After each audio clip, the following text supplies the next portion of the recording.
All right. So here's my next topic. Here's what we're talking about next.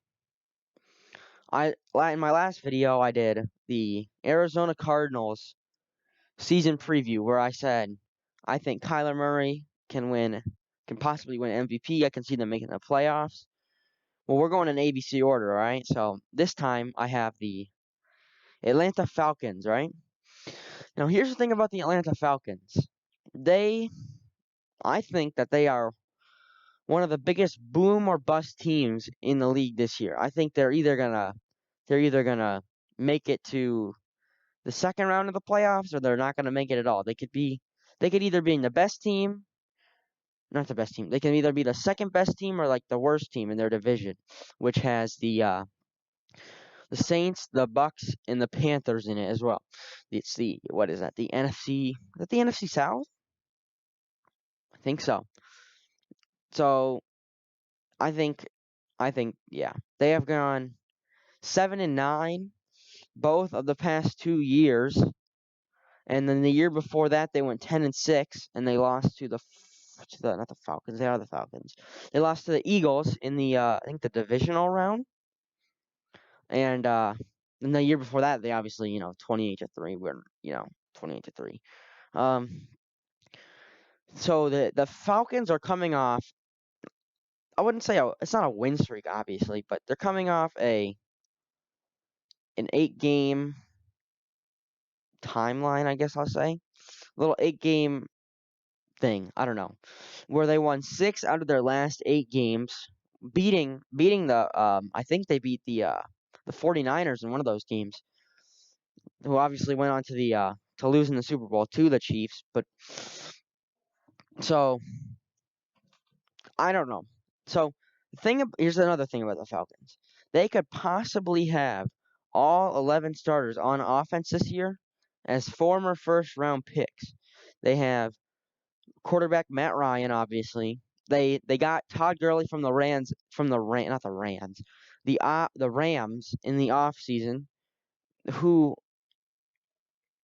I mean, people say he's coming off a down year where he scored like 16 touchdowns. I don't know how that's a down year, but I mean, we'll see what he does.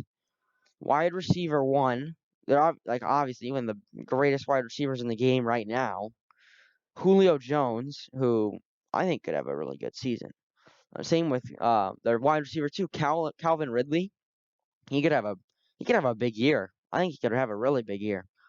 He had 10 touchdowns. He had 17 touchdowns in his first 2 seasons and 1,600 yards. He's basically had the same season both seasons.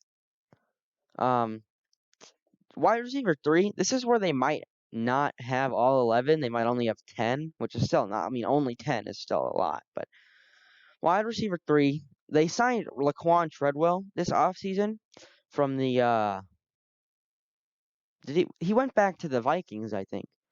Well, they signed him. If he ends up starting, then they'll probably have all 11 starters as first round picks. I like Laquan Treadwell. I feel like if he's put in the right situation, he could probably do good, but he hasn't showed us that yet. So their tight end they got from the Baltimore Ravens. They traded from the Baltimore Ravens. Hayden Hurst. The fun fact about Hayden Hurst, he actually ran the fastest on the Ravens last year. He ran like 22 miles an hour. I'm probably really off, but which is surprising because Lamar Jackson and Marquise Brown are both the fastest players in their position, probably one of the fastest players in their positions, not the fastest. But Hayden Hurst, I think he could have an Austin Hooper season. I think Austin Hooper might have been a product of the Falcons system, because they had Tony G too. Tony G played good with the Falcons. He played pretty good. Actually, no, he played good. I think he played good.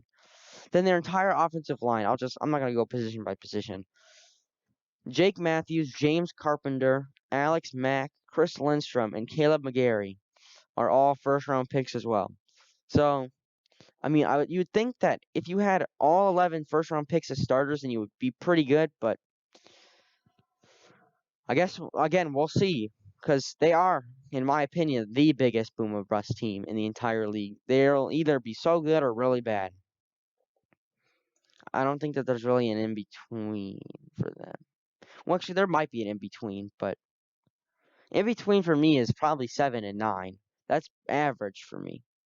I mean, I know you would say, oh, 8 and 8, but no, I think 7 and 9 is probably the league average of average record. So the defense looks. I mean, it looks pretty good. They have holes at cornerback. They have like a pretty big, not too big hole at running back and right end. Their current right end is Alan Bailey, who's like 33, 34.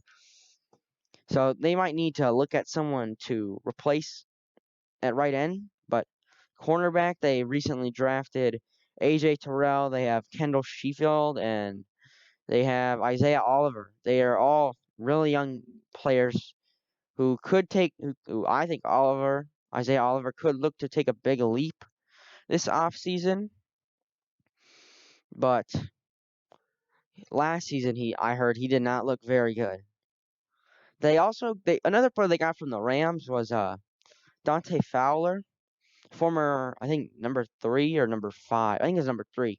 Former number 3 overall draft pick from the by the Jaguars who was traded to the Rams I think 2 seasons ago, not last year. I mean, I think he was traded last year, but 2 seasons ago. So they got him from the Rams too. I think he's coming off a breakout season in like 10 sacks, 9 sacks. Pretty good. And that's really good. Their draft class, they either hit or they missed. Like they had their draft class reflected how they play as a team. It was either a really good pick or an okay pick. They got AJ Terrell out of Clemson, the cornerback who I mentioned earlier, who he uh he wasn't really expected to go this high. I heard early to mid second round, but not 16th. I think they got him at not 16th overall pick. But if they believe that he's their guy, then they're gonna take him. That's why always thought people thought, Daniel Jones of the Giants was not good, but I always thought if they think that Daniel Jones is their guy, why wouldn't they take him that early? And it ended up good for them. They have a bright future in New York. That's my dog, so she's in here. In the second round, they got Marlon Davidson, the defensive lineman out of Auburn, who he's not tall for his position, but he's pretty big. He's 6'3", 303 pounds. Oh yeah, okay, wait, 1 second. Back to that AJ Terrell. I gave that like a C plus, B minus, probably more C plus in the C area. There were other good players on the board that they could have taken, but if they believe that that's their guy, then they should take him. But back to Marlon Davidson. He looks like a pretty good fit with the Falcons next to Grady Jarrett and pretty much Grady Jarrett. That's pretty much it. That's why they have a big hole on the defensive line. I think Marlon Davidson, he's a really good player. I think he's not the biggest, but he can. I mean, he didn't get. I don't think he got that. I think he split time a little bit with Derek Brown, who went to the division rivals, Carolina Panthers, with the 7th pick, I think. So Marlon Davidson, he's a good player. I give that pick a B plus, B, around that area too. In the third round, they got Matt Hennessy, who I was pretty high on. I thought, you know, I didn't think he would be. Well, they got him in the third round. I think that's a really good spot. No, he shouldn't have gone later. He shouldn't have gone earlier. Third round's right where he should be. He's one of the more underrated prospects, I think. I gave that pick an A minus. Did I mention he was an offensive lineman? I think he's more of a guard, I think. I think he could play more guard, and there's a chance that he plays, I think, left guard over James Carpenter, which would make it 10 offensive starters over 11. But week 1 they might have 11. In in round 4 they got 2 players. They got Michael Walker out of Fresno State. He's a linebacker, pretty athletic dude. He's I heard he's iffy in coverage, but he's not bad. He's not the greatest. He's more athletic than he is he's probably I think he's more of a raw prospect than a polished one. So he'll be I think he's one of the more boomer bust players, I think. Not really boomer bust because, he's 4th round, but I think he can have a pretty solid career. The other second pick in round 4, they got Jalen Hawkins, the safety out of California. He's another one of those athletic players that's pretty raw, I think. He's really good. He's pretty. He's got some speed. He was overshadowed. I heard he's overshadowed by Ashton Davis, who's really fast. He's a track star he went to the Jets. Um, they both went to California, I think. That's why he was a little overshadowed. Um, so he's a run stuffer. I think it's run stuffer first, then coverage. I give that pick an A minus, probably B plus A minus, that range. He's I think they're pretty set at safety, so he might play in the box more. I think he's 6'1". He's like 6'1", 2 something, 215, I think, around that. I'll have to look real quick. Yeah, 6'1", 208 pounds. He'll probably play more in the box, I'd say. He won't be a starter because they have Ricardo Allen and Keanu O'Neal and DeMonte Casey, who's I'm a big fan of DeMonte Casey. So he'll probably be more of a box type player. He'll be rotational, of course, but I'll give that pick an A minus.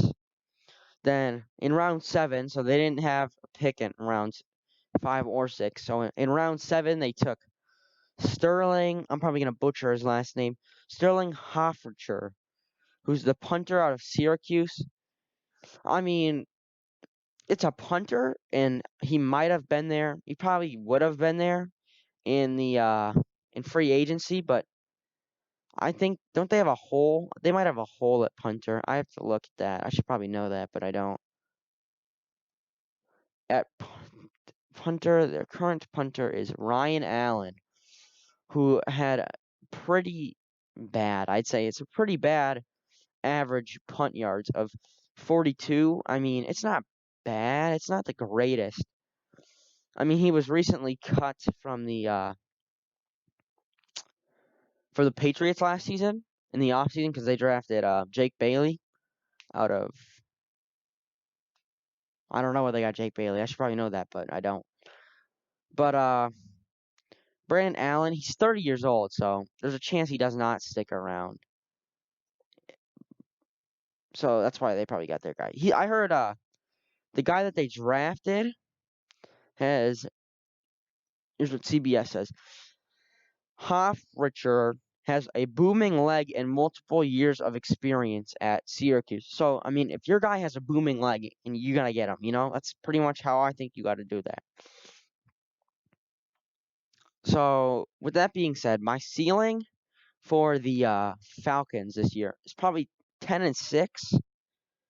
I think they could sneak in as a wild card. I think I think 10-6 might get them second or third because ceiling wise, the Bucks are at like 11-5. Probably for me, that's 11-5. So ceiling wise, they could be the second or third. But what you call it? Spot. I don't know. Second or third in the rankings, I guess, of their division. So 10-6, I think that's a pretty fair ceiling. Their floor is 6-10, so just the opposite.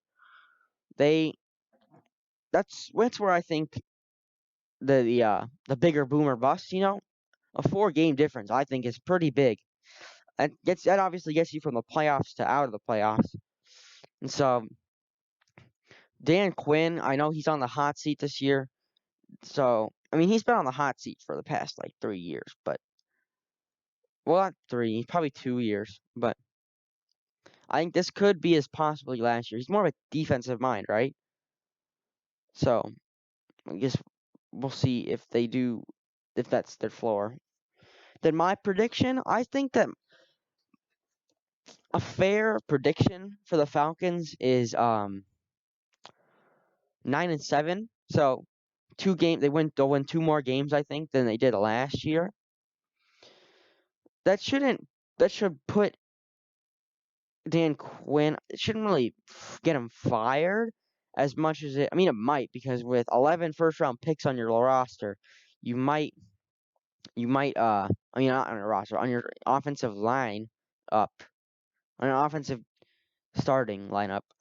Um, 9-7 is pretty low considering that, but 9-7 is pretty fair, I'd say. Dan Quinn, this might keep him on the hot seat, but there might be a little bit less of a chance he's fired after this season. I think anything lower than 9-7, then I think he's gone.